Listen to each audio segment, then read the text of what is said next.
Tiga bandar judi online yang masuk Polisi daftar pencarian menggerebek orang. sebuah rumah Ketiga sarang judi tersangka online ditangkap jaringan melakukan Kamboja dengan pembajakan omset uang hingga di Kamboja. 21 Melakukan miliar transaksi rupiah. ilegal di beberapa pencarian orang. Ketiga tersangka ditangkap di Kamboja. Yo, WhatsApp lur, seperti biasa ya kita akan ngebahas lagi nih isu seputar pelaku kriminal dunia maya. Nah yang mana beredar kabar nih lur, kalau mes atau tempat WNI bekerja sebagai admin judol, ternyata ini mirip dengan nama-nama situs judol yang beredar di Indonesia. Tapi sebelum kita bahas, seperti biasa lur, bantu channel ini supaya lebih berkembang lagi dan menjadi satu-satunya channel terbesar sekampung Datar Uru. So jadi langsung aja like and subscribe dulu lur.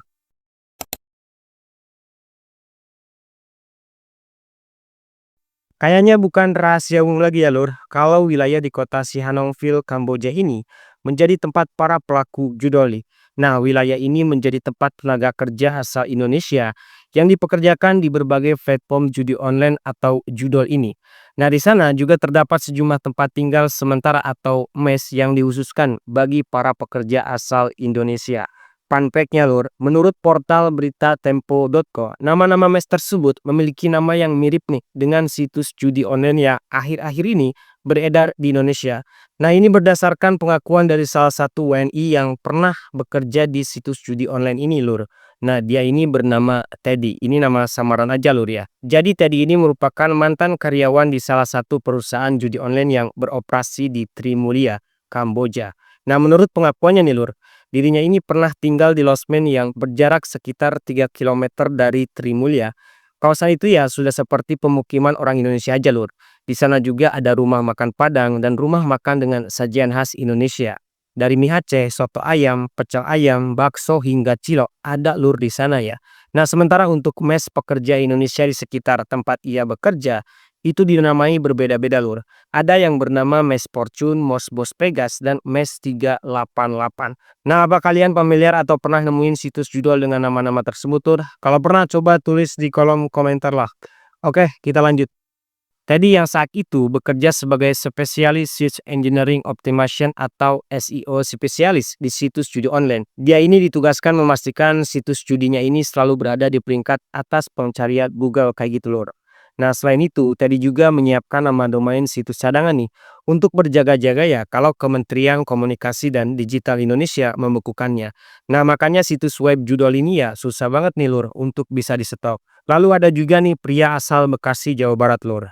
Nah dia ini mengaku sudah setahun bekerja di situs judi online yang berkantor di Kompleks Kopong Dewa, Kamboja.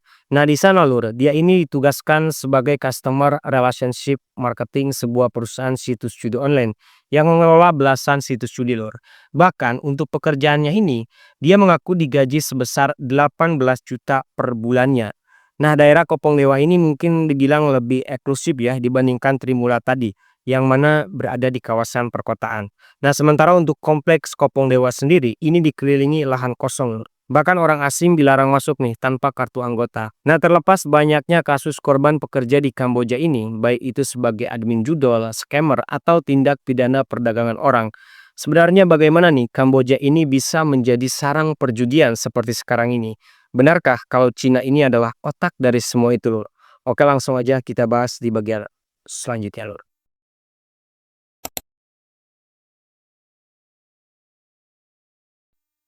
Kamboja yang sekarang kita kenal sebagai salah satu sarang judi online terbesar di dunia, ini tidak muncul secara tiba-tiba lur. Nah selama beberapa tahun, negara ini terpuruk dalam kemiskinan dan luka sejarah yang mengerikan lur. Bisa dibilang lur, Kamboja ini mungkin merupakan salah satu sedikit negara di Asia Tenggara yang tidak pernah benar-benar lepas nih dari trauma sejarah genosida di era Khmer Merah. Nah, ini berlangsung dari tahun 1975 sampai 1979. Jadi Khmer Merah ini adalah nama populer yang merujuk pada anggota Partai Komunis Kamboja lur. Nah saat itu lur, sekitar 1,7 hingga 2,2 juta jiwa melayang dalam salah satu kekejaman paling brutal dan terkejam dalam sejarah manusia. Nah kisah ini bermula pada tahun 1975 lur, ketika Pol Pot, seorang pimpinan berhati dingin dengan ideologi komunis radikal, memegang kekuasaan. Nah dia ini bermimpi menciptakan utopia agraris lur, sebuah masyarakat murni yang bebas dari pengaruh barat, agama, serta intelektualisme. Namun mimpi ini segera berubah lur menjadi kenyataan buruk yang mengerikan, menghancurkan kehidupan jutaan orang dan menyisakan luka yang mendalam nih bagi rakyat Kamboja. Nah kala itu Pol Pot ini mengosongkan kota-kota secara paksa lur. Jutaan penduduk termasuk wanita, anak-anak dan orang tua digiring nih ke pedesaan untuk dipekerjakan. Nah mereka ini dipaksa bekerja hingga batas kemampuan manusia lur. Khmer Merah juga menargetkan orang-orang yang berseberangan nih dengan ideologi mereka. Nah, secara umum mereka ini menargetkan 5 kelompok utama nih, Lur. Pertama adalah para intelektual, termasuk dokter, guru, insinyur, seniman, dan siapa saja yang dianggap menentang rejim mereka. Nah, yang kedua adalah etnis minoritas, Lur, seperti etnis Vietnam, Tionghoa, Cina, serta minoritas lainnya. Lalu ketiga, Lur, Khmer Merah juga menargetkan para pemuka agama nih, Lur, termasuk biksu Buddha, imam Islam dan Kristen, serta pemimpin agama lainnya. Nah, keempat, mantan pejabat pemerintah termasuk tentara, tuan tanah, dan orang yang dianggap memiliki hubungan dengan rejim sebelumnya. Nah, mereka juga menargetkan orang-orang yang menyimpang lur, yaitu mereka yang melanggar aturan Khmer Merah dan berbicara dengan bahasa asing. Nah, kayak gitulah. Nah, mereka ini dieksekusi nih dengan cara brutal dan hemat biaya lur, seperti dipukuli dengan tongkat, cangkul, atau benda tumpul lainnya. Nah, hal ini dilakukan lur dengan tujuan menghemat peluru mereka. Nah, tempat anggota Khmer Merah mengeksekusi para korbannya ini loh, disebut killing field. Bahkan mereka ini mendirikan ribuan killing field di seluruh Kamboja loh.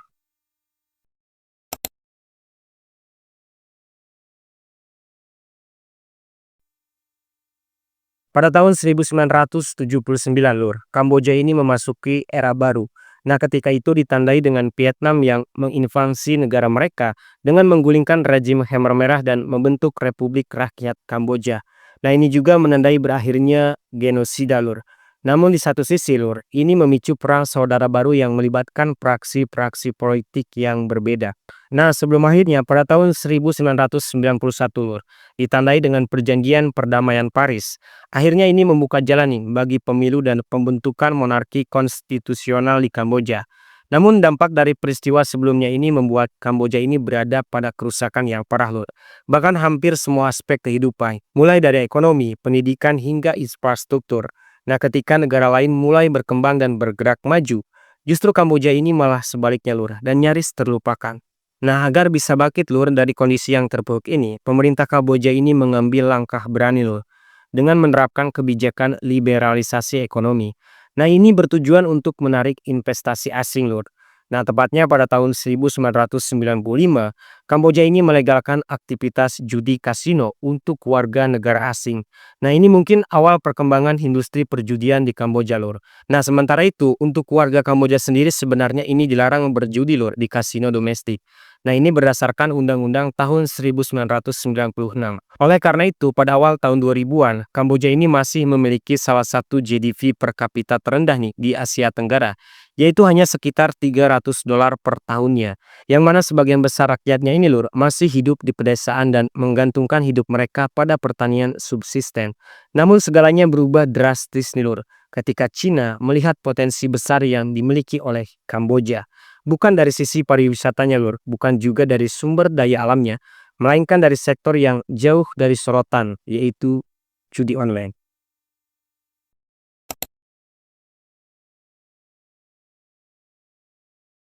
Berbatasan dengan negara-negara tetangga yang melarang perjudian seperti Thailand dan Vietnam, ini membuat Kamboja ini menjadi tujuan wisata judi yang menarik nih bagi warga negara-negara tersebut.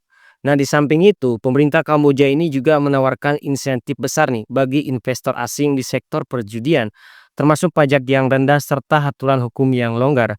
Ditambah lagi biaya tenaga kerja di Kamboja ini adalah salah satu yang paling rendah di Asia Tenggara lur. Tentu ini sangat memungkinkan lur bagi perusahaan judi online untuk mempekerjakan ribuan staf nih.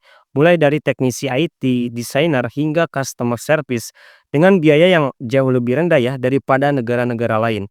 Pada tahun 2011 misalnya lur, upah minimum pekerja di Kamboja ini hanya sekitar $182 per tahunnya. Yang mana ini jauh lebih rendah lur dibandingkan dengan Filipina yang mencapai $300 atau Malaysia yang sekitar $400. Nah, mungkin kedua faktor inilah yang membuat Kamboja ini menjadi lokasi yang menarik nih bagi perusahaan judi online.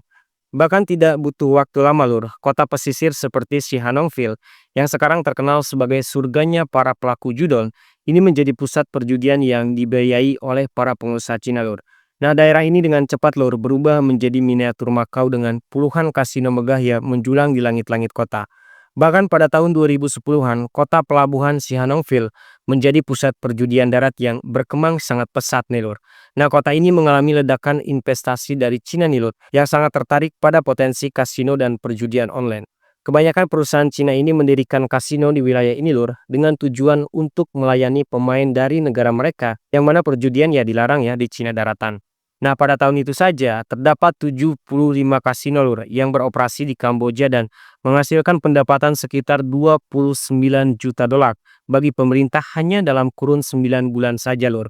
Nah, kemudian antara tahun 2016 dan tahun 2018, investasi Cina di sektor perjudian Kamboja ini terus mengalami peningkatan, Lur, terutama melalui beberapa perusahaan teknologi yang mendirikan platform perjudian daring. Bahkan pada tahun 2019, Lur, sekitar 90% dari bisnis perjudian di Kamboja ini dimiliki atau dikendalikan oleh investor asal Cina. Pengaruh Cina di Kamboja juga terlihat, Lur, dari proyek-proyek pembangunan infrastruktur di wilayah tersebut, yang mana ini dipadati oleh kasino, banyak gedung-gedung dan hotel mewah yang dibangun oleh investor Cina.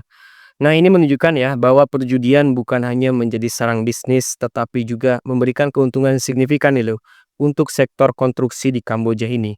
Di tahun itu saja, Lur, terdapat lebih dari 230 kasino berlisensi di Kamboja, dan sebagian besar ini beroperasi di wilayah Sihanoukville. Nah, perusahaan Cina juga, Lur, memanfaatkan prasarana digital Kamboja ini untuk mengoperasikan situs judi online dan menargetkan pasar internasional, termasuk negara-negara ya seperti Malaysia, Indonesia, dan Filipina. Bahkan di tahun itu, judi online dari Kamboja ini menghasilkan pendapatan sekitar 4 miliar dolar, Lur, yang sebagian besar berasal dari pasar luar negeri. Nah, ini berdasarkan laporan pemerintah Kamboja. Jadi judi online ini telah menarik investasi asing senilai miliaran dolar, Lur, dalam satu dekade terakhir dan membantu mengangkat GDP negara tersebut dari yang tadinya 6,29 miliar dolar pada tahun 2000 menjadi lebih dari 26 miliar dolar di tahun 2022.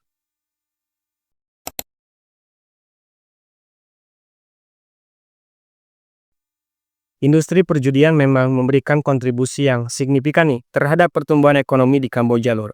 Banyak tercipta lapangan kerja dan pajak dari industri perjudian ini menjadi sumber pendapatan yang penting nih bagi pemerintahan Kamboja. Tapi ya bisnis perjudian online ini juga memiliki dampak buruk nih bagi negara mereka. Kamboja mengalami lonjakan kejahatan nih, Lur, seperti penculikan, pemerasan, dan perdagangan manusia. Bahkan baru-baru ini, Lur, banyak pekerja migran dari negara lain, termasuk dari Indonesia kita sendiri ya, terjebak dalam penipuan pekerjaan di perusahaan judi online yang berlisensi di Kamboja. Bahkan judi online di Kamboja ini bukan lagi sekedar meja virtual nih dan taruhan industri. Kini telah berubah menjadi jaringan kompleks yang sering melibatkan perdagangan manusia, kerja paksa, serta penipuan massal. Pada tahun 2019 misalnya ya, jumlah laporan kejahatan di Sihanoukville meningkat nih hingga 200% dibandingkan dengan tahun-tahun sebelumnya, Lur. Kita semua tahu, Lur, ya, ribuan pekerja asing terutama dari Indonesia, Filipina, dan Malaysia ini direkrut dengan janji pekerjaan dengan gaji tinggi, Lur, di perusahaan IT di Kamboja. Namun setibanya di sana ya mereka ini justru dipaksa untuk bekerja di perusahaan judi online, Lur, dan melakukan penipuan melalui skema investasi. Nah, pada tahun 2022 saja, organisasi hak asasi manusia melaporkan nih, Lur, terdapat ribuan pekerja migran yang dipaksa bekerja di sektor ini. Nah, kasus penyiksaan, penghilangan nyawa, dan eksploitasi menjadi cerita nih yang sering terdengar akhir-akhir ini di balik layar industri perjudian di Kamboja ini, Lur. Tragisnya mereka yang gagal mencapai target akan disiksa nih secara fisik atau dijual ke perusahaan lain. Ya, meskipun pemerintah Kamboja sendiri, Lur, telah memberlakukan nih larangan perjudian online pada tahun 2019 lalu. Tapi ya masih banyak aja para pelaku yang beroperasi secara ilegal. Bahkan sekarang banyak cerita para korban tentang bagaimana nih mengerikannya bisnis perjudian di Kamboja ini, Lur. Nah, itu tadi, Lur, pembahasan bagaimana Cina ini merubah Kamboja menjadi sarang perjudian. Menurut kalian gimana, Lur? Coba tulis di kolom komentar.